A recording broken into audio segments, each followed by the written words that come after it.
Hello केम छो बधा मजामां छो घरे छो सेफ छो वेरी गुड। चलो तो शुरू करीशुं लेक्चर नंबर 5 टॉपिक आपणो एक कंटिन्यू चालू छे के लुईस बिंदु निरूपण केवी रीते स्ट्रक्चरनुं करवानुं छे अने आजे जे आपणे शीखवानुं छे लुईस बिंदु निरूपणमां खास अगत्यनी वात जे छे फॉर्मल चार्ज। लास्ट टाइम આપણો જે લેક્ચર નંબર 4 હતો લુઈસ બિંદુમાં તેને આપણે અધૂરો રાખેલો હતો અને વાત કરેલી હતી કે ફોર્મલ ચાર્જથી આપણે આજનો ટોપિક સ્ટાર્ટ કરીશું। તો લાસ્ટ ટાઈમ જે આપણે ઉદાહરણ લીધેલું તે હતું કંઈક NO3- અને NO3- માટેનું લુઈસ ડોટ સ્ટ્રક્ચર આપણે બનાવી ચૂકેલા હતા કંઈક નાઇટ્રોજનની સાથે ઓક્સિજન આ બાજુ ડબલ બોન્ડથી બતાવેલું હતું।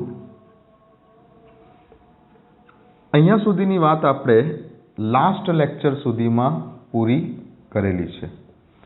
ઓકે, જેમાં ઓક્સિજનના અષ્ટક રચના પૂર્ણ થાય છે, આ ઓક્સિજનનું અષ્ટક પૂરું થાય છે, આ ઓક્સિજનનું અષ્ટક પૂરું થાય છે, આ ઓક્સિજનનું અષ્ટક પૂરું થાય છે, વચ્ચે નાઇટ્રોજનના પણ અષ્ટક પૂરા થઈ જાય છે। ઓકે, હા, બટ હવે સવાલ એ હતો કે આ માઇનસ ચાર્જને કઈ જગ્યા પર મૂકવાનો, માઇનસ ચાર્જ કઈ જગ્યા ઉપર બતાવવાનો, કેમ કે મેં તમને લાસ્ટ ટાઈમ પણ કીધેલું કે જો પોઝિટિવ ચાર્જ હોતે તો પોઝિટિવ ચાર્જ હંમેશા સેન્ટ્રલ એટમ ઉપર બતાવાય, બટ જો નેગેટિવ ચાર્જ હોય તો નેગેટિવ ચાર્જને કોર્નરના એટમ પર બતાવવો પડે। હવે આ નેગેટિવ ચાર્જ કોર્નરના એટમ પર આપણે બતાવવાનો છે તો આ ઓક્સિજન પર બતાવીએ, આ ઓક્સિજન પર બતાવીએ કે આ ઓક્સિજન પર બતાવીએ, નેગેટિવ ચાર્જને કયા ઓક્સિજન ઉપર બતાવીએ, કેમ કે કોર્નર ઉપર તો આપણી પાસે અહીંયા 3 ઓક્સિજન છે, 3માંથી કયા ઓક્સિજન ઉપર આપણે આ નેગેટિવ ચાર્જ બતાવીએ એટલે કે ફોર્મલ ચાર્જ બતાવવાનો। તો હવે આજે શીખીશું આપણે ફોર્મલ ચાર્જની ગણતરી, જેના માટે એક સૂત્ર લખો। ફોર્મલ ચાર્જને હવેથી આપણે શોર્ટમાં બોલીશું F.C। ફોર્મલ ચાર્જ ગુજરાતીમાં નિયમનિષ્ઠ ભાર એવો કંઈ શબ્દ છે, બુકમાં વાંચશો તો નિયમનિષ્ઠ ભાર એવો કંઈક શબ્દ મળશે। અને એકચ્યુઅલી આ ટોપિક આ વર્ષ પૂરતો કંઈક આપણા ગુજરાત બોર્ડના મહાનુભાવ શિક્ષકોએ સિલેબસમાંથી સ્કીપ પણ કરેલો છે, પણ મારી દૃષ્ટિએ ઇમ્પોર્ટન્ટ ટોપિક છે એટલે જ આપણે આ ટોપિકને શીખીએ છીએ। સમજો, મેં કીધું છે સ્કૂલ લેવલની એક્ઝામ માટે તમને આ વસ્તુ કોઈ કામ નહીં લાગે। જો ધોરણ 11ની સ્કૂલિંગની એક્ઝામની વાત કરતા હો તો આ બધી વસ્તુ તમને કંઈ કામ નહીં લાગે અને એમ પણ સિલેબસમાંથી હટાવી દીધેલી છે, બટ ખાસ કોમ્પિટિટિવ એક્ઝામ માટે ખૂબ ઇમ્પોર્ટન્ટ। ચાલો, ફોર્મલ ચાર્જની ગણતરી કરવા માટેનું મારી સાથે એક સૂત્ર લખો। Formal charge is equal to valence electron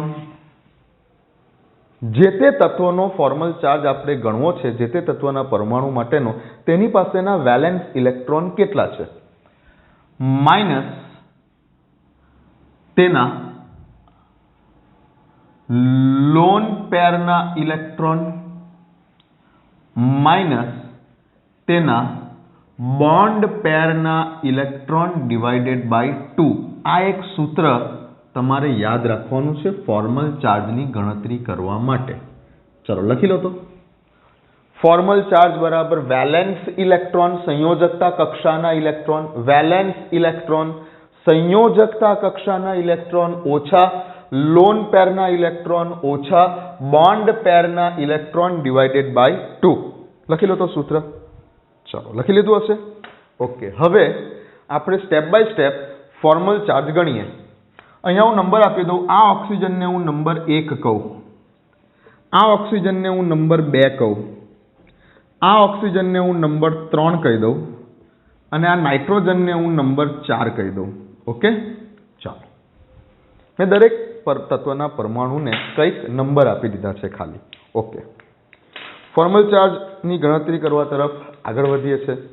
શરૂ કરીએ છીએ આપણે કે પહેલા નંબરનો જે ઓક્સિજન છે આપણો આ પહેલા નંબરનો ઓક્સિજન છે, આ પહેલા નંબરના ઓક્સિજન ઉપર કોઈક ફોર્મલ ચાર્જ હોઈ શકે કે કેમ? તો હું શરૂઆત કરું છું। પહેલા નંબર મેં જેને આપેલો છે તે ઓક્સિજનની વાત કરવા જઈ રહ્યો છું। પહેલો નંબર મેં જેને આપેલો છે તે ઓક્સિજનની વાત કરવા જઈ રહેલો છું. ચાલો, મારે આનો ફોર્મલ ચાર્જ ગણવો છે. તો ઓક્સિજન પાસે વેલેન્સ ઇલેક્ટ્રોન કેટલા? તમને ખબર જ છે બધાને, હવે મારે વારે ઘડીએ કહેવાની જરૂર નથી. ઓક્સિજન પાસે વેલેન્સ, કોઈ પણ ઓક્સિજન હોય, ઓક્સિજન પાસે વેલેન્સ ઇલેક્ટ્રોન કેટલા હોય? હજુ એકવાર બતાવી દઉં. ઓક્સિજનની ઇલેક્ટ્રોન રચના 1s2, 2s2 અને 2p4. પહેલી K, બીજી L, સૌથી છેલ્લી L. વેલેન્સ ઇલેક્ટ્રોન એટલે સંયોજકતા કક્ષાના ઇલેક્ટ્રોન, 4 ને 2 6 ઇલેક્ટ્રોન. કોઈ પણ ઓક્સિજન હશે. ઓકે, તો ફોર્મલ ચાર્જનું સૂત્ર છે વેલેન્સ ઇલેક્ટ્રોન કેટલા? તો કે 6. આપણે ઓક્સિજનની વાત કરીએ છીએ. ઓક્સિજનની વાત કરીએ છીએ. ઓકે, તો ઓક્સિજન પાસેના વેલેન્સ ઇલેક્ટ્રોન કેટલા હોય? ઓક્સિજન પાસે વેલેન્સ ઇલેક્ટ્રોન 6 હોય. મેં લખી દીધા 6. ચાલો આગળ વધીએ. માઇનસ લોન પેરના ઇલેક્ટ્રોન્સ. આ ઓક્સિજનની વાત ચાલે છે ને? હા, આ ઓક્સિજન પાસે લોન પેરના ઇલેક્ટ્રોન્સ કેટલા છે? જુઓ અહીંયા, આ જે ડોટ્સ બતાવેલા છે તે ઇલેક્ટ્રોન્સ છે. જે બંધ બનાવવામાં ભાગ નથી લેતા, બંધ બનાવવામાં જે ભાગ ન લેતા હોય તેને લોન પેરના ઇલેક્ટ્રોન્સ કહેવાય. જે બંધ બનાવવામાં ભાગ લેતા હોય તેને બોન્ડ પેરના ઇલેક્ટ્રોન્સ કહેવાય. તો આ પહેલા નંબરના ઓક્સિજન પાસે લોન પેરના કેટલા ઇલેક્ટ્રોન છે? 1, 2, 3 અને 4. ઓકે, શું લખી દઉં? લોન પેરના ઇલેક્ટ્રોન કેટલા છે? 4 છે. ક્લિયર? ઓકે. માઇનસ હવે બોન્ડ પેરના ઇલેક્ટ્રોન્સ કેટલા છે? આ જ ઓક્સિજનની વાત ચાલે છે. આ ઓક્સિજન સાથે કેટલા બંધ બની રહેલા છે? આ તમે જોઈ શકો છો, દ્વિબંધ બની રહેલો છે નાઇટ્રોજન સાથે. આ ઓક્સિજન નાઇટ્રોજન સાથે દ્વિબંધ બનાવી રહેલો છે, જોઈ શકો છો. હવે અહીંયા એક ઇલેક્ટ્રોન હશે, અહીંયા એક ઇલેક્ટ્રોન હશે, અહીંયા એક ઇલેક્ટ્રોન હશે, અહીંયા એક ઇલેક્ટ્રોન હશે. ટોટલ બોન્ડ પેરના ઇલેક્ટ્રોન્સ કેટલા? તો કે 1, 2, 3 અને 4. આ ઓક્સિજન સાથે સંપર્કમાં બંધ બનાવનારા ઇલેક્ટ્રોન્સ કેટલા છે? પર્ટિક્યુલરલી ખાલી આ જ ઓક્સિજનની વાત ચાલે છે. 1, 2, 3 અને 4. ઓકે, તો તેની બોન્ડ પેર પાસે કેટલા ઇલેક્ટ્રોન છે? 4. અને બોન્ડ પેરના ઇલેક્ટ્રોન્સ ડિવાઈડ બાય 2 પણ છે. હા, તો શું થશે ફાઇનલી? અહીંયા 2 બાકી રહેશે. -4, -2, -6, 6 - 6 એટલે 0. તો આ ઓક્સિજન ઉપર કોઈ ચાર્જ હશે નહીં. આ ઓક્સિજન ઉપર કોઈ પણ પ્રકારનો ફોર્મલ ચાર્જ હશે નહીં. તો આ ઓક્સિજનની ઉપર આપણે કોઈ ચાર્જ બતાવવાનો નથી. આપણે વાત કરવા જઈ રહેલા છે કે NO3 ની માઇનસ રહેલો, NO3 માઇનસ ઉપર રહેલો આ -1 ચાર્જ આપણે કયા ઓક્સિજન પર બતાવવાનો છે? તો નક્કી થઈ ગયું કે આ પહેલા નંબરના ઓક્સિજન ઉપર તો બતાવવાનો નથી. ક્લિયર વાત આટલી? ઓકે, ચલો હવે વાત કરીએ આ બીજા નંબરના ઓક્સિજનની. તો અહીંયા લખું છું, સેકન્ડ નંબરના ઓક્સિજન માટેની વાત કરીએ છે. ક્લિયર? ઓકે, શરૂ કરીએ. સેકન્ડ નંબરના ઓક્સિજન માટે ફોર્મલ ચાર્જની ગણતરી શરૂ કરીએ. હા, ચાલો. સેકન્ડ નંબરનો ઓક્સિજન એટલે હવે આની પર ધ્યાન આપવાનું છે. આને ભૂલી જાઓ, આને ભૂલી જાઓ. ચાલો, પહેલા નંબરના ઓક્સિજન પર તો કોઈ ચાર્જ નથી, આને ભૂલી જાઓ. ચાલો, સેકન્ડ નંબરના ઓક્સિજનની વાત શરૂ કરીએ. સૌથી પહેલા શું છે સૂત્રમાં? Valence electron. હવે ઓક્સિજન હોય એટલે ઓક્સિજન પાસે વેલેન્સ ઇલેક્ટ્રોન કેટલા? 6. માઇનસ લોન પેરના ઇલેક્ટ્રોન કેટલા? જુઓ અહીંયા, સેકન્ડ નંબરના ઓક્સિજન પાસે 1, 2, 3, 4, 5, 6. 6 ઇલેક્ટ્રોન્સ એવા છે કે જે બંધ બનાવવામાં ભાગ નથી લેતા, માટે એને લોન પેરના ઇલેક્ટ્રોન્સ બોલીશું. ઓકે, તો કેટલા લખું અહીંયા? 6 ઇલેક્ટ્રોન્સ એવા છે કે જે લોન પેરના ઇલેક્ટ્રોન છે. સૂત્રમાં જુઓ આગળ માઇનસ, તો ફરી પાછું માઇનસ. હવે બોન્ડ પેરના ઇલેક્ટ્રોન્સ કેટલા છે? તો આ ઓક્સિજન સાથે કોઈ બંધ બને છે? હા, આ બંધ બને છે. અને આ બંધમાં તો 2 ઇલેક્ટ્રોન હશે. હા, આને કયા ઇલેક્ટ્રોન કહેવાય? બંધ બનાવે છે તેને બોન્ડ પેરના ઇલેક્ટ્રોન કહેવાય. એક બંધમાં 2 ઇલેક્ટ્રોન હોય. ઓકે, હા, તો આ એક ઇલેક્ટ્રોન, આ એક ઇલેક્ટ્રોન. બોન્ડ પેરના ઇલેક્ટ્રોન કેટલા છે? 2 ઇલેક્ટ્રોન છે. બોન્ડ પેરના ઇલેક્ટ્રોન 2 છે. ડિવાઈડ બાય પાછું 2 લખેલું છે એટલે ડિવાઈડ બાય 2 કરીશું. 2 2 કેન્સલ થઈ જશે, 1 બાકી રહેશે. ઓકે, 6 માંથી 6 જશે એટલે 0 0 -1 એટલે અહીંયા આન્સર આવશે -1. તો નક્કી થયું કે આ ઓક્સિજન ઉપર -1 ચાર્જ હોવો જોઈએ. ફોર્મલ ચાર્જ આવી ગયો -1, તો માઇનસ ચાર્જ આ ઓક્સિજન પર હોવો જોઈએ. પણ હજુ ઉભા રહો 1 મિનિટ, આ ઓક્સિજનને પણ તો ચેક કરી લઈએ ને, ત્રીજા નંબરના ઓક્સિજનને પણ તો ચેક કરી લઈએ ને. હા ચલો જરા ધ્યાનથી આપજો. ત્રીજા નંબરના ઓક્સિજનની વાત પણ કરી લઈએ. ત્રીજા નંબરના ઓક્સિજનની જો વાત કરીએ તો તેના માટે જ્યારે ફોર્મલ ચાર્જ ગણવો છે તો ફરીથી વેલેન્સ ઇલેક્ટ્રોન કેટલા, ત્રીજા નંબરના ઓક્સિજનની વાત કરીએ છીએ. હવે વેલેન્સ ઇલેક્ટ્રોન કેટલા, ઓક્સિજન પાસે વેલેન્સ ઇલેક્ટ્રોન 6 માઇનસ લોન પેરના ઇલેક્ટ્રોન્સ કેટલા, તો અહીંયા પણ ગણી શકો છો 1 2 3 4 5 6. હા, લોન પેરના ઇલેક્ટ્રોન 6 માઇનસ બોન્ડ પેરના ઇલેક્ટ્રોન કેટલા, તો અહીંયા પણ તો આ સિંગલ બંધ બને છે એટલે 2 ઇલેક્ટ્રોન્સ બોન્ડ પેરના થયા, તો બોન્ડ પેરના ઇલેક્ટ્રોન 2 ડિવાઇડેડ બાય 2. ફરી પાછું 2 2 કેન્સલ, અહીંયા બાકી રહેશે 1, 6 માંથી 6 ગયા 0 એટલે ફાઇનલી હજુ જવાબ આવશે -1. અરે બાપ રે, અહીંયા પણ તો -1 ચાર્જ આવ્યો. આ તો કેવું થઈ ગયું કે -1 ચાર્જ આ ઓક્સિજન પર કેટલો ચાર્જ, તો કે આ ઓક્સિજન પર તો 0 ચાર્જ. અહીંયાનો ચાર્જ કેટલો 0, પહેલા નંબરના ઓક્સિજન માટેનો ફોર્મલ ચાર્જ 0 આવેલો, બીજા નંબરના ઓક્સિજન માટે ચાર્જ આવ્યો -1 ફોર્મલ ચાર્જ, ત્રીજા નંબરના ઓક્સિજન માટે પણ ફોર્મલ ચાર્જ -1 આવ્યો. તો પછી હવે અહીંયા આવું થવું જોઈતું હતું, NO3 ની ઉપર -2 ચાર્જ લખેલો હોવો જોઈતો હતો, કેમ કે અહીંયા પણ માઇનસ અહીંયા પણ માઇનસ. પણ હજુ ઉભા રહો, હજુ આ નાઇટ્રોજન બાકી છે, આ નાઇટ્રોજનનો પણ તો ફોર્મલ ચાર્જ ચેક કરીએ આપણે. નાઇટ્રોજન બાકી છે ને, નાઇટ્રોજનનો પણ ફોર્મલ ચાર્જ ચેક કરીએ. ચલો આટલું લખી લો, પહેલા નંબરનો ઓક્સિજન, બીજા નંબરનો ઓક્સિજન, ત્રીજા નંબરનો ઓક્સિજન, પહેલા નંબરનો ઓક્સિજન, બીજા નંબરનો ઓક્સિજન, ત્રીજા નંબરનો ઓક્સિજન. આપણે 3 ઓક્સિજન માટે ફોર્મલ ચાર્જની ગણતરી બતાવી. પહેલા નંબરના ઓક્સિજન માટે ફોર્મલ ચાર્જ 0 આવ્યો, કોઈ ચાર્જ નથી. બીજા નંબરના ઓક્સિજન માટેનો ફોર્મલ ચાર્જ આવ્યો -1 અને ત્રીજા નંબરના ઓક્સિજન માટેનો પણ ફોર્મલ ચાર્જ આવ્યો -1. પ્રોબ્લેમ એ થઈ ગયો કે સ્ટ્રક્ચરમાં તો NO3 ની ઉપર -1 ચાર્જ જ હતો, પણ ફોર્મલ ચાર્જની ગણતરી કઈ રીતે એવું ખબર પડી કે આની પર પણ -1, આની ઉપર પણ -1 એટલે -2 થવો જોઈએ. તો હવે આપણે ચેક કરીએ કે બરાબર નાઇટ્રોજનની ઉપરનો ફોર્મલ ચાર્જ કેટલો છે. ચાલો લખી લો, વિડીયોને પોઝ કરીને આટલું લખી લીધું. ઓકે, હવે આપણે શરૂ કરીએ નાઇટ્રોજન માટેના ફોર્મલ ચાર્જની ગણતરી. તો ધ્યાન આપો, આપણો ચોથો પરમાણુ કયો છે, આ નાઇટ્રોજન. નંબર 4 છે નાઇટ્રોજન. તો હવે હું આ નાઇટ્રોજન માટેના ફોર્મલ ચાર્જની ગણતરી સ્ટાર્ટ કરું છું. નાઇટ્રોજનની સંયોજકતા કક્ષામાં કેટલા ઇલેક્ટ્રોન, 5 ઇલેક્ટ્રોન. નાઇટ્રોજનના valence electron 5. Okay, minus lone પેરના ઇલેક્ટ્રોન. જુઓ સ્ટ્રક્ચરમાં આ નાઇટ્રોજન સાથે સંપર્કમાં કોઈ પણ લોન પેરના ઇલેક્ટ્રોન છે નથી. આ નાઇટ્રોજન સાથે સંપર્કમાં કોઈ લોન પેરના ઇલેક્ટ્રોન નથી એટલે 0. માઇનસ આ નાઇટ્રોજન સાથે બોન્ડ પેરના ઇલેક્ટ્રોન્સ કેટલા છે, તો કે બંધ કેટલા છે નાઇટ્રોજનની આજુબાજુ પર, 1 2 3 અને 4. 1 2 3 અને 4, 4 બંધ છે. એક બંધમાં 2 ઇલેક્ટ્રોન, તો 4 બંધ છે, 4 બંધમાં 8 ઇલેક્ટ્રોન. 8/2, 4 દુ 8, 5 માંથી 4 જશે એટલે બાકી રહેશે 1. કેવા, +1. તો આ જગ્યા પર નાઇટ્રોજનનો ફોર્મલ ચાર્જ આવ્યો કેટલો, નાઇટ્રોજન માટેનો ફોર્મલ ચાર્જ આવ્યો અહીંયા +1. તો હવે બરાબર સમજો, આ ઓક્સિજન પર 0 હતો, આ ઓક્સિજન પર -1 હતો, આ ઓક્સિજન પર -1 હતો અને આ નાઇટ્રોજન પર +1 થઈ ગયો.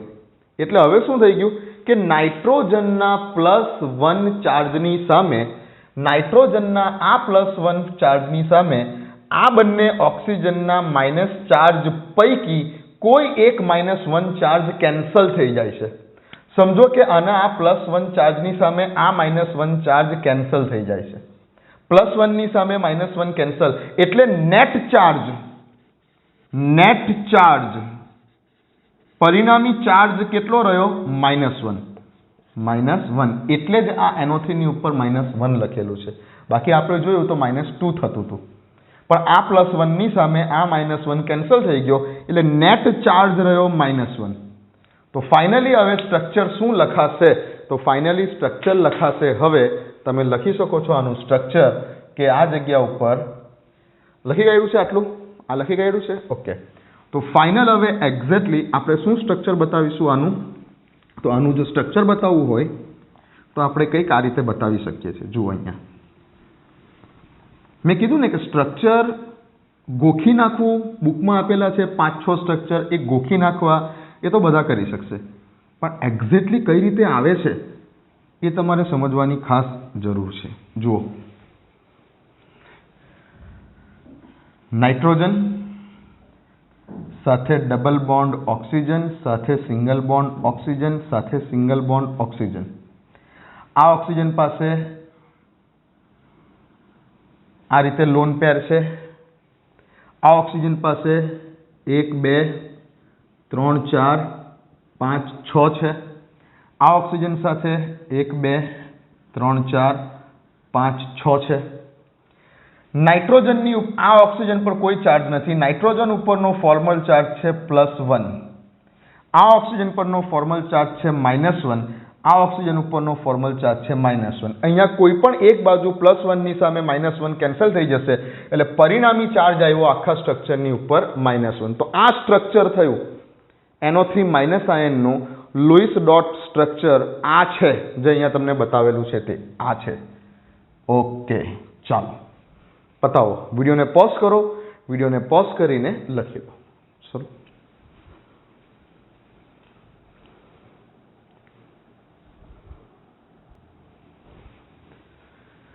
ચાલો લખી લીધું હશે. ઓકે, બીજા ઉદાહરણ પર જઈએ છીએ ફોર્મલ ચાર્જની ગણતરી માટેના. ધ્યાન આપશો, આજે આપણે 2-3 ઉદાહરણ કરીશું અને ફોર્મલ ચાર્જને પરફેક્ટલી તૈયાર કરીશું. હવે એક કામ કરું, આ જ ટાઈપનું એક ઉદાહરણ રાખું, બીજું એક ઉદાહરણ લઈ લો, NO2- લઈ લઉં. ચાલો, NO3- હતું, હવે NO2- લઈ લઉં અને કહું કે NO2- માટેનું Louis dot structure with formal charge દર્શાવો. NO2- લઈ લો, NO2- લઈ લો. ધ્યાન આપો, શું કરું છું અહીંયા થીની જગ્યાએ લખી દઉં છું NO2- અને આના માટેનું Louis dot structure with formal charge દર્શાવો. આવો ક્વેશ્ચન આવ્યો. શું કરીએ? સૌથી પહેલા તો આપણે નાઇટ્રોજન લખી દઈએ. હા, નાઇટ્રોજનની સાથે કોન્ટેક્ટમાં 2 ઓક્સિજન છે એટલે આ બાજુ 1 ઓક્સિજન, આ બાજુ બીજો ઓક્સિજન. આટલું લખી દીધું? ક્લિયર? હા, ચાલો. હવે હું ગણતરી કરીશ તો સૌથી પહેલા શું ગણીશું આપણે? સૌથી પહેલા આપણે Q ગણીશું. Q. હવે Q એટલે શું? આખા સ્ટ્રક્ચરમાં જેટલા પણ પરમાણુઓ છે બધાની પાસે રહેલા વેલેન્સ ઇલેક્ટ્રોન કેટલા? તો કે નાઇટ્રોજનના વેલેન્સ ઇલેક્ટ્રોન કેટલા? 5. ઓક્સિજનના વેલેન્સ ઇલેક્ટ્રોન કેટલા? 6. બીજો ઓક્સિજન છે તેના વેલેન્સ ઇલેક્ટ્રોન કેટલા? 6. ઓકે, હવે શું કરવાનું કે જો સ્ટ્રક્ચરની અંદર કોઈ પોઝિટિવ ચાર્જ હોય તો પોઝિટિવ ચાર્જ હોય તો માઇનસ કરવાનો અને નેગેટિવ ચાર્જ હોય તો પ્લસ કરવાનો. નેગેટિવ ચાર્જ છે, હા, કેટલો? -1 છે, તો તેને આપણે પ્લસ કરીશું, +1. આ Q નું સ્ટ્રક્ચર છે, લાસ્ટ ટાઈમ પ્રેક્ટિસ કરી છે. હા, શું આવશે હવે? Q બરાબર 6 દુ 12, 12 ને 5 17 ને 1 18 ઇલેક્ટ્રોન્સ આવશે Q બરાબર. ટોટલ ઇલેક્ટ્રોન થયા. ઓકે, જે પૈકી હવે બોન્ડ પેરના ઇલેક્ટ્રોન્સ કેટલા? બોન્ડ પેરના ઇલેક્ટ્રોન્સ કેટલા? તો પહેલા મેં કીધેલું છે તે પ્રમાણે સિંગલ બંધ જ બતાવવાના. તો કેટલા બંધ બતાવ્યા? 2. તો 2 ગુણ્યા બંધોની સંખ્યા, આવું હતું ને, બંધોની સંખ્યા. તો 2 × 2 બંધ બન્યા એટલે 4 ઇલેક્ટ્રોન્સ થયા જે બોન્ડ પેરના ઇલેક્ટ્રોન્સ થયા. ઓકે, હવે લોન પેરના ઇલેક્ટ્રોન્સ કેટલા થયા? તો કે ટોટલ ઇલેક્ટ્રોન્સ જે હતા Q એમાંથી બાદ કરવાના છે તમારે બોન્ડ પેરના ઇલેક્ટ્રોન્સ, એટલે તમને લોન પેરના ઇલેક્ટ્રોન્સ મળશે. Q કેટલા છે? 18.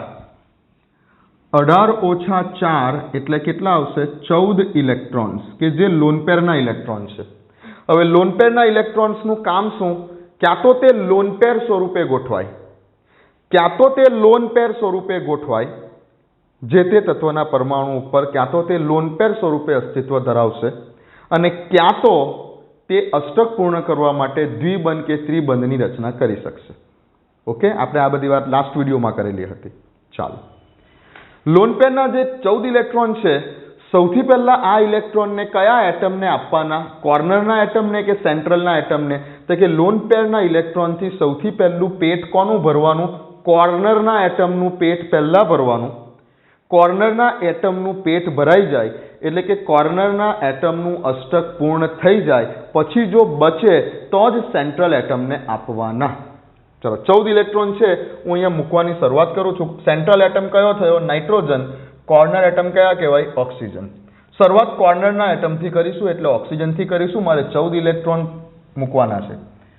1 2 3 4 5 6 અને આ 7 અને 8 બંધના ઇલેક્ટ્રોન બી કહેવાય ને? હા, એટલે આનું અષ્ટક પૂરું થઈ ગયું. ઓકે, મેં 14 માંથી 6 ઇલેક્ટ્રોન વાપરી કાઢ્યા. આ બાજુના ઓક્સિજન પર આવી જાઓ.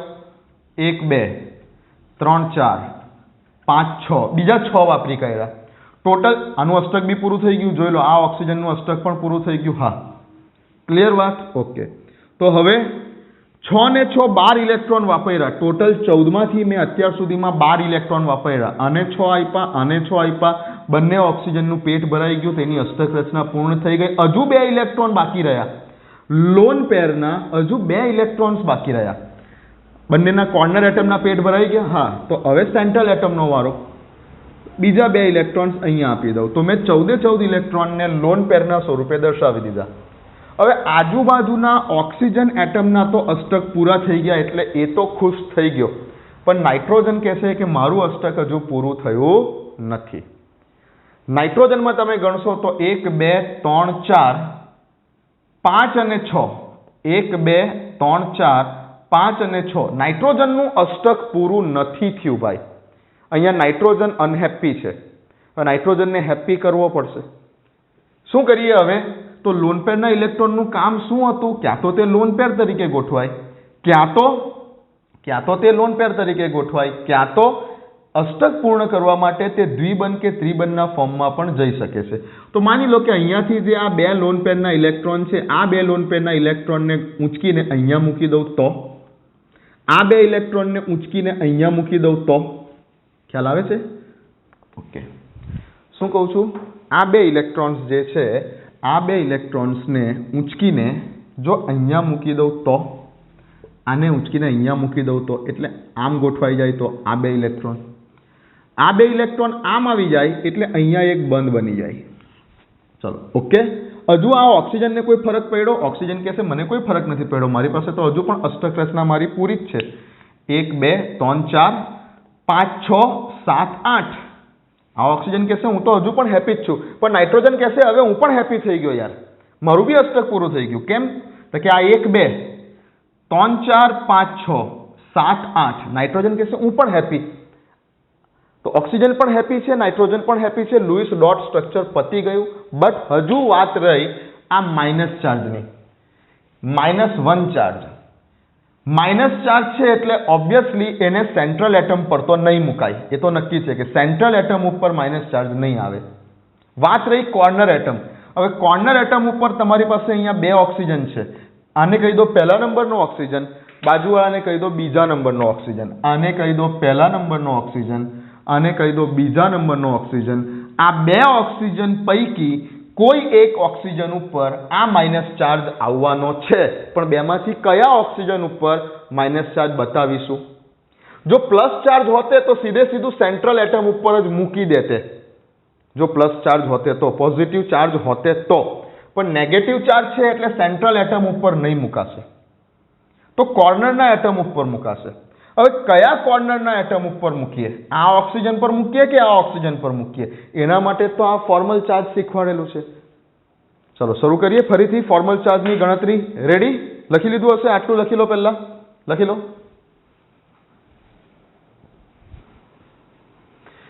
ચલો લખી લીધું હશે? ફોર્મલ ચાર્જની ગણતરી શરૂ કરીએ છીએ.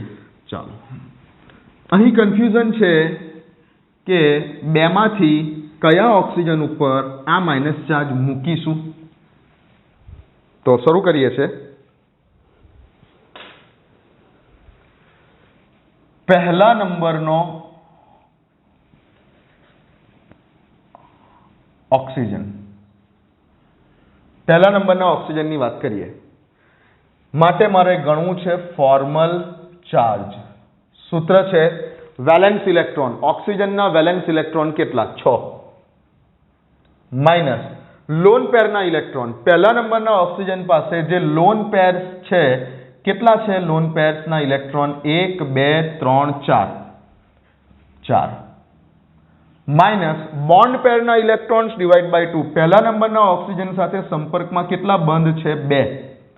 હવે એક બંધમાં 2 ઇલેક્ટ્રોન હોય તો 2 બંધ છે તો 4 ઇલેક્ટ્રોન હશે. 4 ઇલેક્ટ્રોન ડિવાઈડ બાય 2. ઓકે, 2 2 4. 4 ને 2 6, 6 ઓછા 6 એટલે 0. પહેલા નંબરના ઓક્સિજન ઉપર રહેલો ફોર્મલ ચાર્જ 0. પહેલા નંબરના ઓક્સિજનનો ફોર્મલ ચાર્જ 0. તો ઓબ્વિયસલી ખબર પડી ગઈ કે જો અહીંયા 0 છે તો હવે અહીંયા જ -1 આવવાનો છે. ખબર પડી જ ગઈ અહીંયા કે જો આનો ફોર્મલ ચાર્જ 0 આવી ગયો તો ઓબ્વિયસલી આનો ફોર્મલ ચાર્જ -1 જ આવશે. તેમ છતાં બતાવી દો. ચલો, બીજા નંબરનો ઓક્સિજન. બીજા નંબરનો ઓક્સિજન જેનો ફોર્મલ ચાર્જ ગણીએ. ફરી પાછું સૂત્ર આ જ છે. વેલેન્સ ઇલેક્ટ્રોન કેટલા? ઓક્સિજનના 6. બીજા નંબરનો ઓક્સિજન વેલેન્સ ઇલેક્ટ્રોન કેટલા? 6 માઇનસ તેના લોન પેરના ઇલેક્ટ્રોન કેટલા? 1 2 3 4 5 6. લોન પેરના ઇલેક્ટ્રોન 6 માઇનસ તેના બોન્ડ પેરના ઇલેક્ટ્રોન કેટલા? એક જ બંધ છે. એક જ બંધ છે આ ઓક્સિજન સાથે. એક જ બંધ છે આ. હવે એક બંધમાં 2 ઇલેક્ટ્રોન એટલે 2 ઇલેક્ટ્રોન ડિવાઈડ બાય 2. 2 2 કેન્સલ, બાકી રહ્યું 1. 6 માંથી 6 ગયા 0, -1 એટલે આન્સર આવ્યો -1. ઓકે, તો આ ઓક્સિજન ઉપર ફોર્મલ ચાર્જ છે -1. તમે અહીંયા નાઇટ્રોજનનો પણ કાઉન્ટ કરી શકો છો. તમે અહીંયા નાઇટ્રોજન માટે પણ કાઉન્ટ કરી શકો છો. નાઇટ્રોજન માટે કાઉન્ટ કરશો આ જગ્યા ઉપર તો આન્સર નાઇટ્રોજનનો પણ 0 જ આવશે. એટલે નેટ ચાર્જ તમારો -1 થશે. કરવું છે? કરી લઈએ. ચાલો, ખોટું ના લાગવું જોઈએ કોઈને. તો ત્રીજા નંબરનો એટમ કે જેને હું નાઇટ્રોજન કહી દઉં તો નાઇટ્રોજનનો પણ ફોર્મલ ચાર્જ મારે ગણવો છે. હું આ નાઇટ્રોજનને ત્રીજા નંબરનો એટમ કહી દઉં. આ ત્રીજા નંબરનો એટમ કહી દઉં અને એના માટેનો મારે ફોર્મલ ચાર્જ ગણવો છે. જુઓ, નાઇટ્રોજન માટેનો ફોર્મલ ચાર્જ ગણીએ. નાઇટ્રોજનના વેલેન્સ ઇલેક્ટ્રોન કેટલા? 5.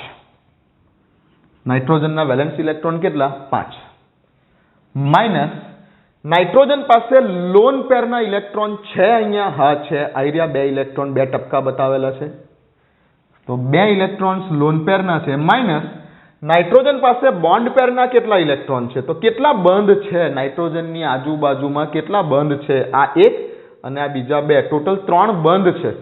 3 બંધ છે એટલે ઇલેક્ટ્રોન્સ કેટલા કહેવાય? એક બંધમાં 2 ઇલેક્ટ્રોન્સ હોય તો 3 બંધ હોય એટલે 6 ઇલેક્ટ્રોન્સ ડિવાઈડ બાય 2. 3 2 6 -2 -3 એટલે થશે 5 ઓછા 5 બરાબર 0. તો નાઇટ્રોજનનો ફોર્મલ ચાર્જ કેટલો આવ્યો આ જગ્યા ઉપર? 0. તો આખી સ્પીસીઝનો નેટ ચાર્જ કેટલો થયો? -1 કે જે આ ઓક્સિજન ઉપર છે. આ થઈ ગયું તેનું કમ્પ્લીટ સ્ટ્રક્ચર. NO2 નું કમ્પ્લીટ લુઈસ ડોટ સ્ટ્રક્ચર આ થયું. ઓકે, હવે કોઈ દોરવાનું કે ફાઇનલી તો કેવી રીતે લખશો કે નાઇટ્રોજન ડબલ બોન્ડ ઓક્સિજન, આ બાજુ સિંગલ બોન્ડ થી ઓક્સિજન. ઓકે, અને આ ઓક્સિજન ઉપર માઇનસ ચાર્જ. આ થઈ ગયું NO2 નું લુઈસ ડોટ સ્ટ્રક્ચર. ક્લિયર?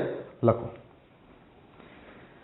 સ્ટાર્ટિંગમાં હું તમને જો ગોખણપટ્ટી કરાવી હોતે તો કહી શકતે કે જો તમે ઓક્સિજનની સાથે સિંગલ બંધ જુઓ, ઓક્સિજનની સાથે સિંગલ બંધ જ્યારે જ્યારે પણ જુઓ, લખી આપું અહીંયા કોઈ જગ્યા પર? પહેલા આટલું લખી લો.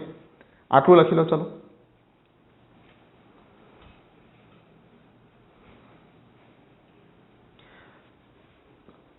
લખી લીધું? ઓકે, હવે ધ્યાન આપો. અહીંયા એક નોંધ લખી રાખો કે જે કમ્પ્લીટલી ગોખણપટ્ટી માટેની છે. હા, મેં તમને સમજાવી દીધું ખરું પરફેક્ટલી, પણ હવે જે છોકરાઓ ગોખણપટ્ટી કરવા માંગશે તેના માટે પણ એક નોંધ લખી રાખો કે જ્યારે પણ ઓક્સિજન સાથે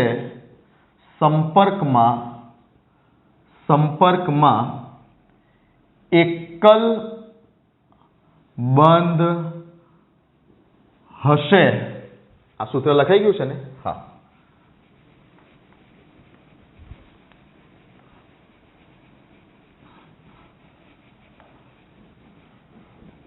એકલ બંધ હશે ત્યારે તેનો ફોર્મલ ચાર્જ -1 હશે. લખી રાખો. જ્યારે પણ ઓક્સિજન સાથે સંપર્કમાં જ્યારે પણ સિંગલ બંધ જોશો ત્યારે તેનો ફોર્મલ ચાર્જ -1 હશે. ઓકે. બીજું સેન્ટેન્સ, જ્યારે પણ ઓક્સિજન સાથે સંપર્કમાં દ્વિબંધ હશે ત્યારે તેનો ફોર્મલ ચાર્જ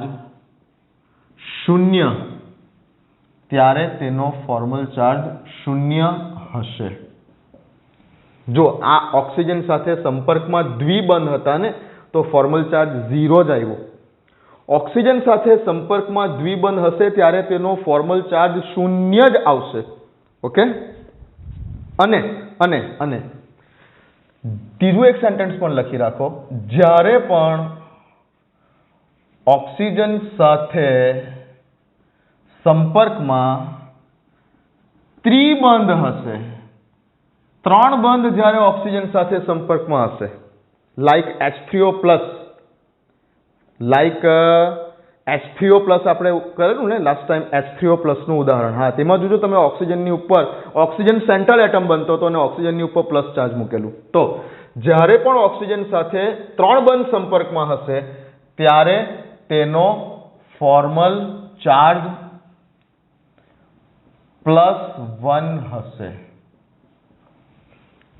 કયા ઉદાહરણની વાત કરું છું? આ લખાઈ ગયું છે? ઓકે.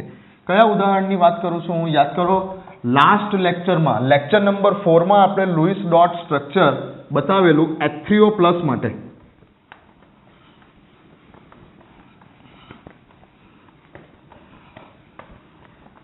લેક્ચર નંબર 4 માં આપણે લુઈસ ડોટ સ્ટ્રક્ચર બતાવેલું હતું H3O+ માટે, જેમાં ઓક્સિજન સેન્ટ્રલ એટમ હતો, હાઇડ્રોજન આમ લખેલું હતું. ઓકે. ઓક્સિજન ત્યારે સેન્ટ્રલ એટમ બનેલો હતો આપણો, યાદ કરો. ઓકે.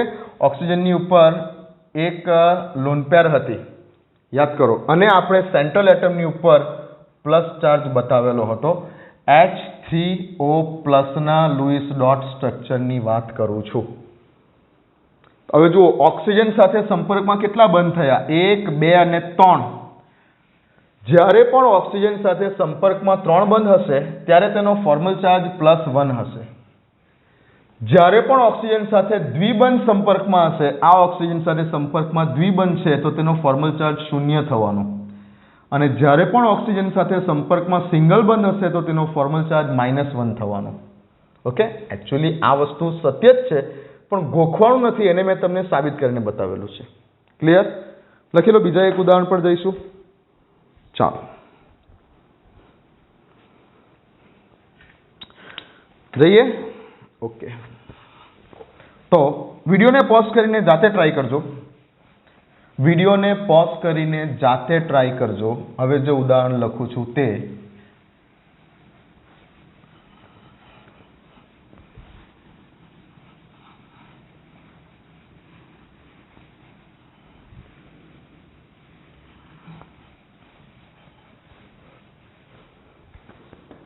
ચાલો ઉદાહરણ છે SO3-2 નું Louis dot structure with formal charge દર્શાવો. કરો વિડીયો પોઝ કરીને. ચાલો.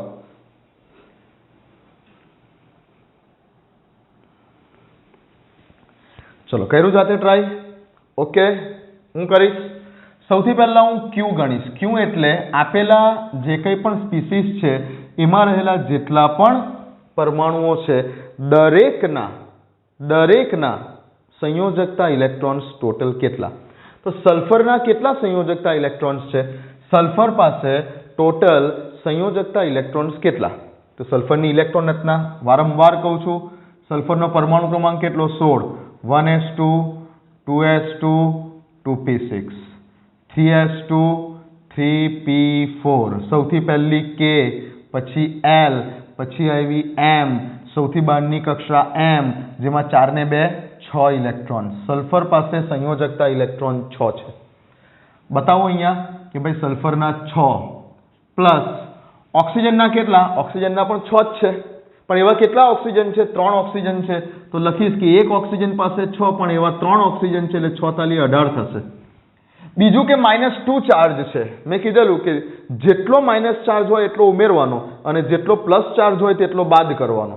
તો માઇનસ ચાર્જ છે તે ઉમેરીશું એટલે +2 કરીશું. આ જે માઇનસ ચાર્જ હોય તે ઉમેરવાનો અને જે પ્લસ ચાર્જ હોય તો બાદ કરવાનો, ટોટલ ઇલેક્ટ્રોન્સની સંખ્યા જાણવા માટે. ચાલો શું થશે? 6 + 6 તાલી 18 + 2 18 ને 2 20 ને 6 26 ઇલેક્ટ્રોન થયા. આ Q ની વેલ્યુ આવી, આ Q ની વેલ્યુ આવશે. ઓકે, ચલો હવે મારે ગણવા છે બોન્ડ પેરના ઇલેક્ટ્રોન્સ કેટલા? બોન્ડ પેર ઇલેક્ટ્રોન્સ તો હું લખીશ અહીંયા બોન્ડ પેરના ઇલેક્ટ્રોન્સ ગણવા છે. તો બોન્ડ પેરના ઇલેક્ટ્રોન્સ ગણવા માટે 2 * બંધની સંખ્યા. બંધની સંખ્યા કઈ રીતે નક્કી કરીશું? તો પહેલા તો સેન્ટ્રલ એટમ કોણ હશે આમાં? સલ્ફર હશે કે ઓક્સિજન હશે? ઓબ્વિયસલી જે ઓછા પ્રમાણમાં છે તે સેન્ટ્રલ એટમ હશે. 3 એ 3 બાજુ હું ઓક્સિજન લખી દઈશ. આ લખી દીધા ઓક્સિજન. ઓકે, કેટલા બંધ બતાવ્યા મેં? પહેલા સિંગલ બંધ જ બતાવવાના. તો 1 2 અને 3. તો 2 * બંધોની સંખ્યા 3 એટલે કેટલા થયા? 6 ઇલેક્ટ્રોન્સ થયા, જે બોન્ડ પેરના ઇલેક્ટ્રોન્સ થયા. ઓકે, લોન પેરના ઇલેક્ટ્રોન્સ કેટલા? લોન પેરના ઇલેક્ટ્રોન્સ છે આ જગ્યા ઉપર Q - બોન્ડ પેરના ઇલેક્ટ્રોન્સ. Q કેટલો છે? 26 ઓછા બોન્ડ પેરના ઇલેક્ટ્રોન્સ કેટલા છે? 6. 26 માંથી 6 જાય તો 20 ઇલેક્ટ્રોન, કે જે તમારા લોન પેરના ઇલેક્ટ્રોન થયા. હવે લોન પેરના ઇલેક્ટ્રોનથી સૌથી પહેલા કોનું પેટ ભરવાનું? કોર્નરના એટમનું પેટ ભરવાનું.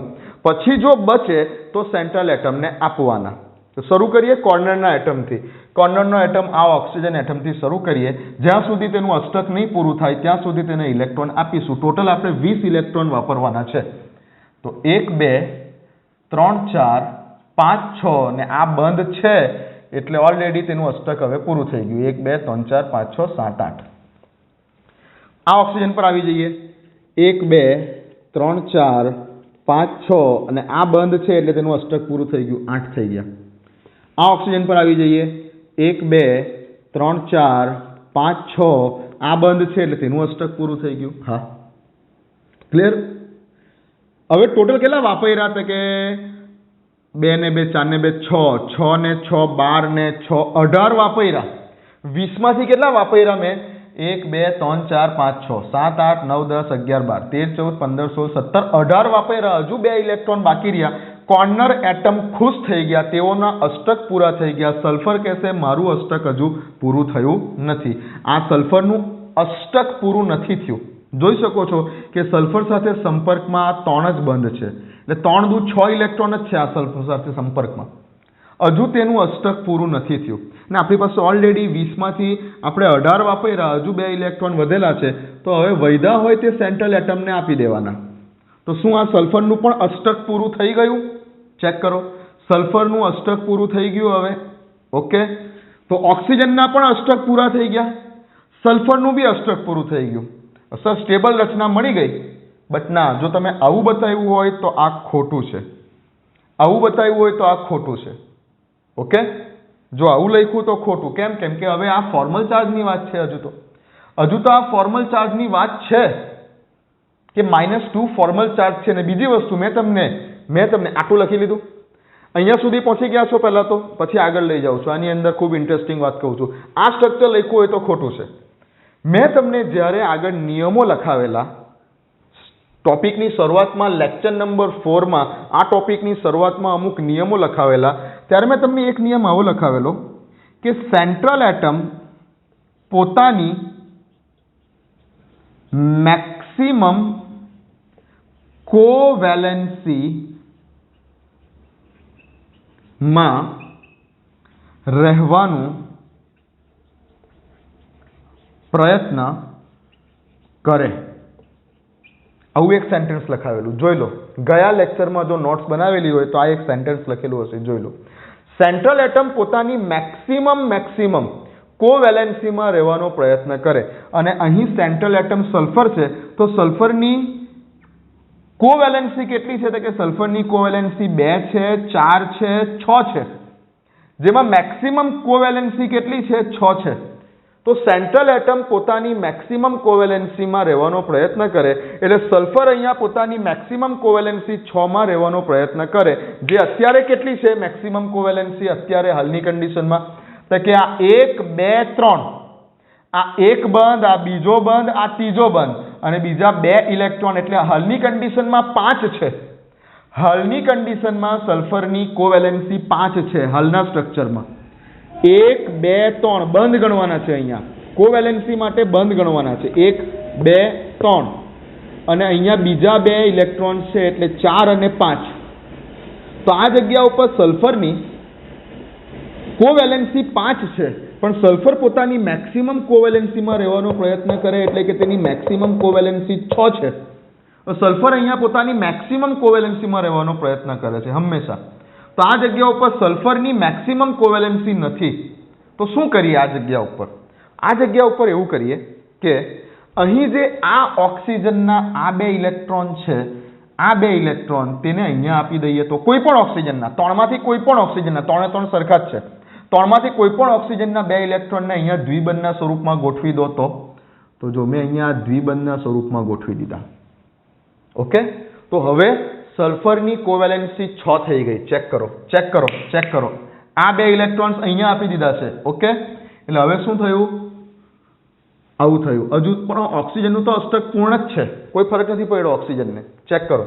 હવે સલ્ફરની કોવેલેન્સી ચેક કરો. એક બંધ, બીજો બંધ, ત્રીજો બંધ, ચોથો બંધ. કોવેલેન્સી માટે બંધ ચેક કરવાના. તો એક બંધ, બીજો બંધ, ત્રીજો બંધ, ચોથો બંધ, અને લોન પેરના ઇલેક્ટ્રોન 5 અને 6 થઈ ગઈ સલ્ફરની મેક્સિમમ કોવેલેન્સી 6. તો સેન્ટ્રલ એટમ માટે જ સેન્ટ્રલ એટમ હંમેશા પોતાની મેક્સિમમ કોવેલેન્સીમાં રહેવાનો પ્રયત્ન કરે. અહીં સલ્ફરની મેક્સિમમ કોવેલેન્સી આવી ગઈ હવે. ઓકે, જો તમે આ રીતે સ્ટ્રક્ચર લખેલું ત્યારે સલ્ફરની કોવેલેન્સી કેટલી હતી? આ સ્ટ્રક્ચર પ્રમાણે 1 2 3, અને લોન પેરના ઇલેક્ટ્રોન 4 અને 5 હતી. તો આ સ્ટ્રક્ચર ખોટું હતું. આવું જ કરશે જેઈમાં, આવું જ કરશે. શું કરશે કે તમે શું કરશો કે સર અહીંયા તો બધા હેપી જ છે ને, આ ઓક્સિજનનું અષ્ટક પૂરું, ઓક્સિજન હેપી, આ ઓક્સિજનનું અષ્ટક પૂરું, આ ઓક્સિજન હેપી, આ ઓક્સિજનનું અષ્ટક પૂરું, આ ઓક્સિજન હેપી, અને સલ્ફરનું પણ અષ્ટક તો પૂરું થઈ ગયું. લુઈસનો નિયમ જે છે, લુઈસ બિંદુ નિરૂપણને જો તમે ઓક્ટેટ રૂલ સુધી મર્યાદિત રાખશો તો તમે આ પ્રકારના એક્ઝામ્પલ નહીં કરી શકો. અહીં તમે જોઈ શકો છો બધા જ એટમના અષ્ટક પૂરા થઈ ગયા છે. લો, આ સલ્ફરનું પણ તો અષ્ટક પૂરું થઈ ગયું છે, સલ્ફર પણ તો હેપી છે. તમે જુઓ અહીંયા 2 ઇલેક્ટ્રોન આ, 2 ઇલેક્ટ્રોન આ, 2 ઇલેક્ટ્રોન આ, અને 2 ઇલેક્ટ્રોન આ. સલ્ફરનું પણ અષ્ટક પૂરું થઈ ગયું છે. તો શું આ તેની સ્ટેબલ રચના છે? ના, આ તેની સ્ટેબલ રચના નથી ભાઈ. ઓકે, સેન્ટ્રલ એટમ પાછો હંમેશા પોતાની મેક્સિમમ કોવેલેન્સીમાં રહેવાનો પ્રયત્ન કરે. આ કેસમાં સલ્ફરની કોવેલેન્સી કેટલી થઈ? એક બંધ, બીજો બંધ, ત્રીજો બંધ એટલે 3, અને લોન પેરના ઇલેક્ટ્રોન એટલે 4 અને 5. તો સલ્ફર પોતાની મેક્સિમમ કોવેલેન્સીમાં નથી. સલ્ફરને પોતાની મેક્સિમમ કોવેલેન્સીમાં લાવવા માટે આ ઓક્સિજનના આ 2 ઇલેક્ટ્રોન્સ જે લોન પેરના છે તેને આપણે અહીં દ્વિબંધ સ્વરૂપે જો ગોઠવી દઈએ તો હવે સલ્ફર પોતાની મેક્સિમમ કોવેલેન્સીમાં છે. મેક્સિમમ કોવેલેન્સીમાં છે. ચેક કરો. 1 2 3 4 5 અને 6 ઓક્સિજનના અષ્ટક પૂર્ણ છે, અને સલ્ફર પોતાની મેક્સિમમ કોવેલેન્સીમાં હાજર છે. બટ પાછો સવાલ એ થાય કે અહીં આ જગ્યા ઉપર સેન્ટ્રલ એટમે અષ્ટકનો નિયમ તોડી નાખ્યો. સેન્ટ્રલ જો આવી રીતે ગોઠવવા જઈએ તો સેન્ટ્રલ એટમે અષ્ટકનો નિયમ બ્રેક કરી દીધો. કેમ? કેમ કે હવે ઓક્ટેટ રૂલ પ્રમાણે ગણો તો શું અહીંયા સલ્ફરનું અષ્ટક પૂરું થયું છે? 2 એક બંધ એટલે 2 ઇલેક્ટ્રોન, આ બીજા 2 ઇલેક્ટ્રોન 4, આ બીજા 2 ઇલેક્ટ્રોન 6, આ બીજા 2 ઇલેક્ટ્રોન 8, 9 અને 10. તો આ જગ્યા ઉપર સેન્ટ્રલ એટમ પાસે, આ કેસમાં સેન્ટ્રલ એટમ પાસે તો 10 ઇલેક્ટ્રોન થઈ ગયા. તેને ઓક્ટેટ રૂલ બ્રેક કરી નાખ્યો. સેન્ટ્રલ એટમે ઓક્ટેટ રૂલ બ્રેક કરી નાખ્યો ભાઈ આ કેસની અંદર. પણ મેં તમને પાછું નિયમમાં લખાવેલું છે, યાદ કરો કે સેન્ટ્રલ એટમને ઓક્ટેટ રૂલ, ઓક્ટેટનો નિયમ તોડવાની છૂટ છે. મેં આવું લખાવેલા છે તમને નિયમોની અંદર, વાંચજો આ સેન્ટેન્સ. સેન્ટ્રલ એટમને ઓક્ટેટનો રૂલ બ્રેક કરવાની છૂટ છે. એટલે 8 કરતાં વધારે ઇલેક્ટ્રોન સેન્ટ્રલ એટમ પોતાની પાસે રાખી શકે છે. તો આ જગ્યા ઉપર સલ્ફરને છૂટ છે 10 ઇલેક્ટ્રોન રાખવાની. ઓક્ટેટનો રૂલ બ્રેક કરવાની સેન્ટ્રલ એટમને છૂટ છે. તો આ સ્ટ્રક્ચર થયું. ઓકે. અને હવે વાત રહી ફોર્મલ ચાર્જની, એટલે કે SO3 ની ઉપર જે આ -2 ચાર્જ છે તે કયા ઓક્સિજન પર બતાવશો? હવે તમારે ફોર્મલ ચાર્જ ગણવો હોય તો ગણો, બાકી મેં તમને શોર્ટકટ બતાવેલો છે કે ઓક્સિજનની સાથે સંપર્કમાં જો દ્વિબંધ હોય, જો ઓક્સિજનની સાથે સંપર્કમાં દ્વિબંધ હોય તો તેવા ઓક્સિજન ઉપરનો ફોર્મલ ચાર્જ કેટલો? 0. ઓક્સિજનની સાથે સંપર્કમાં દ્વિબંધ છે તો આ ઓક્સિજનનો ફોર્મલ ચાર્જ કેટલો? 0. ઓક્સિજનની સાથે સંપર્કમાં સિંગલ બંધ હોય, ઓક્સિજનની સાથે સંપર્કમાં સિંગલ બંધ હોય તો તેવા ઓક્સિજનનો ફોર્મલ ચાર્જ કેટલો? -1. ઓક્સિજનની સાથે સંપર્કમાં સિંગલ બંધ હોય તો તેવા ઓક્સિજનનો ફોર્મલ ચાર્જ કેટલો? -1. તો આની ઉપર -1, આની ઉપર -1, આની ઉપર 0, એટલે નેટ ચાર્જ આ આખી સ્પીસીઝનો નેટ ચાર્જ કેટલો થવાનો? -1 -1 એટલે -2, એટલે આ થઈ ગયું -2. તો આ થઈ ગયું તેનું stable Louis dot structure with formal charge, કે જેમાં સેન્ટ્રલ એટમ ઓક્ટેટનો રૂલ બ્રેક કરે છે. સેન્ટ્રલ એટમ પાસે 10 ઇલેક્ટ્રોન થઈ જાય છે, તેમ છતાં આ સ્ટેબલ રચના છે. ઓકે. એટલે એક્ઝામની અંદર આ જ આવશે. શું આવશે એક્ઝામમાં? લખી લો પહેલા આટલું. જો આ 2 નિયમ અહીંયા કામ લઈ ગયા આ જગ્યા ઉપર, જે સ્ટાર્ટિંગમાં લખાવેલા તે જો લખ્યા હોય તો જોઈ લો ફરીથી. આ 2 નિયમ લખી લીધું આટલું. હા. હવે એક્ઝામમાં શું કરશે? જે સારી સારી એક્ઝામો હશે તે એક્ઝામમાં શું કરશે કે 2 સ્ટ્રક્ચર આપશે. બંને સાચા હશે, પણ વધારે સાચું કયું? 2 માંથી વધારે સાચું કયું? જેમ કે જો આની જ વાત કરી દઈએ, SO3 -2 ના લુઈસ ડોટ સ્ટ્રક્ચરની વાત કરી દઈએ તો એક્ઝામમાં 2 ઓપ્શન આપશે. એકમાં કહેશે SOOO 1 2 3 4 5 6 1 2 3 4 5 6 1 2 3 4 5 6 અને આ. ઓકે. આ option number A. Option number B માં આવું આપશે: S double bond O single bond O single bond O. Okay. આવું આપશે. આ જગ્યા ઉપર આમ આપશે. ઠીક છે. આ જગ્યા ઉપર લખશે માઇનસ ચાર્જ, આ જગ્યા ઉપર લખશે માઇનસ ચાર્જ, આ જગ્યા ઉપર લખશે માઇનસ ચાર્જ, આ જગ્યા ઉપર લખશે પ્લસ ચાર્જ, આ જગ્યા ઉપર લખશે માઇનસ ચાર્જ, આ જગ્યા ઉપર લખશે માઇનસ ચાર્જ. ઓકે. ઠીક છે. ચાલો. નેટ ચાર્જ કેટલો છે આમાં? નેટ ચાર્જ, પરિણામી ચાર્જ, પ્લસની સામે 1 માઇનસ કેન્સલ, 1 પ્લસની સામે 1 માઇનસ કેન્સલ, 1 પ્લસની સામે 1 માઇનસ કેન્સલ, તો માઇનસ માઇનસ એટલે -2 ચાર્જ થયો નેટ ચાર્જ. એટલે ચાર્જની બાબતમાં સાચું છે. અહીંયા માઇનસ ચાર્જ, ચાર્જ નથી લખ્યો તો સમજવાનું કે 0 છે. જો ચાર્જ નથી આપ્યો તો સમજવાનું કે 0 છે. નથી આપ્યો તો લખેલો. તો અહીંયા માઇનસ ચાર્જ, પરિણામી ચાર્જ -2 ચાર્જ. એટલે ચાર્જની બાબતમાં તો ઓપ્શન નંબર A અને ઓપ્શન નંબર B બંને સાચા છે. ઓકે. હવે ઓક્ટેટ રૂલ પ્રમાણે તમે ચેક કરશો, તમે જોશો કે આ જગ્યા ઉપર આ ઓક્સિજનનું ઓક્ટેટ પૂરું થયું, આ ઓક્સિજનનું ઓક્ટેટ પૂરું થયું, આ ઓક્સિજનનું ઓક્ટેટ પૂરું થયું, આ સલ્ફરનું ઓક્ટેટ પૂરું થયું. 2 ને 2 4 ને 2 6 ને 2 8. એટલે આ તમે જવાબ લખીને આવો કે આ વધારે સ્ટેબલ રચના છે લુઈસ ડોટ રચનામાં. આ જગ્યા પર તમે એવું ચેક કરશો કે ભાઈ ચાર્જની બાબતમાં તો બરાબર છે, પણ અહીંયા સેન્ટ્રલ એટમે ઓક્ટેટનો નિયમ તોડેલો છે. તમે જોઈ શકો છો કે 2 ને 2 4 ને 2 6 ને 2 8 ને 2 10 સેન્ટ્રલ એટમ અહીંયા ઓક્ટેટનો નિયમ તોડે છે એટલે તમે આને ખોટું આપીને આપશો કે વધારે સ્ટેબલ રચના આ છે, પણ ખરેખરમાં વધારે સ્ટેબલ રચના આ છે. સેન્ટ્રલ એટમની છૂટ છે અષ્ટકનો નિયમ તોડવાની, અને વધારે સ્ટેબલ લુઈસ ડોટ સ્ટ્રક્ચર પેલું છે. ભલે અહીંયા સેન્ટ્રલ એટમ ઓક્ટેટનો રૂલ તોડે છે, સેન્ટ્રલ એટમની છૂટ છે. ઓકે, તો જે વિદ્યાર્થીઓ સારું ભણીને ગયા હશે તે આ જવાબ લખીને આવશે. બરાબર ધ્યાનથી સમજજો. જે વિદ્યાર્થીઓ થોડું ઘણું સારું ભણીને ગયા હશે તે આ જવાબ લખીને આવશે, પણ જે વિદ્યાર્થીઓ ખૂબ સારું ભણીને ગયા હશે તે આ જવાબ લખીને આવશે. અને ખરેખર આ જવાબ સાચો છે અને આ જવાબ ખોટો છે. સમજ પડે છે? ખરેખર એકચ્યુઅલમાં આ જવાબ સાચો છે. આ વધારે સ્ટેબલ રચના છે, આના કરતા આ વધારે સ્ટેબલ રચના છે. ઓકે, તો જે વિદ્યાર્થીઓ ખૂબ સારું ભણીને ગયા હશે તે આ જવાબ આપશે. ક્લિયર? એટલે જ મેં કીધેલું કે ઓક્ટેટ રૂલ બધી જગ્યા પર કામ નહીં લાગે. સમજ પડે છે? એટલે એકલું ઓક્ટેટ રૂલને નહીં વળગી રહેવાનું. મેં સ્ટાર્ટિંગમાં જે તમને બધા નિયમો લખાવેલા છે એ નિયમોને વળગી રહો. પાક્કું? ચલો પતાવો.